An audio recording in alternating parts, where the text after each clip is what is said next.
Apple Pay was the first technology that made it easy to pay for things on our phones.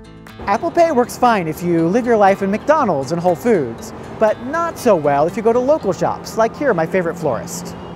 Now Samsung has figured out how to make phones replace credit cards nearly everywhere.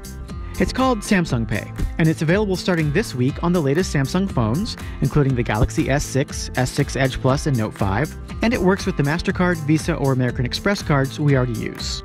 You have to see Samsung Pay in action to believe it. Like Apple Pay, your thumb unlocks the card only for you.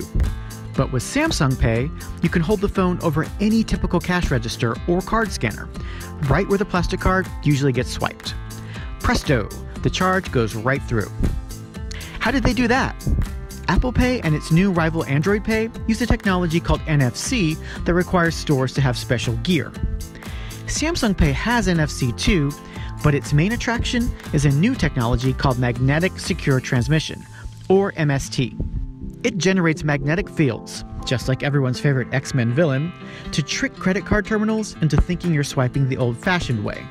Samsung Pay also protects your security by assigning your credit card number a unique stand-in code, which we've blurred out here. I tested Samsung Pay at dozens of places around San Francisco. The majority worked just fine, though there were a few hiccups. ServNet allowed.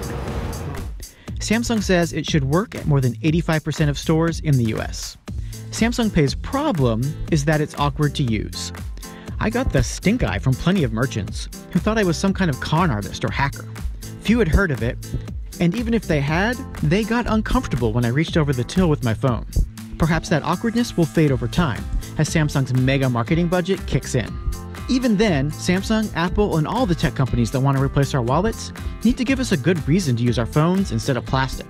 That's going to require phones to also work as coupon clippers, and receipt collectors, and replacements for all those free sandwich cards that breed like bunnies in my overstuffed wallet. So far, none can do that. It's all still a work in progress, but at least with Samsung Pay, the future of how we buy things doesn't leave out most of the places we shop today.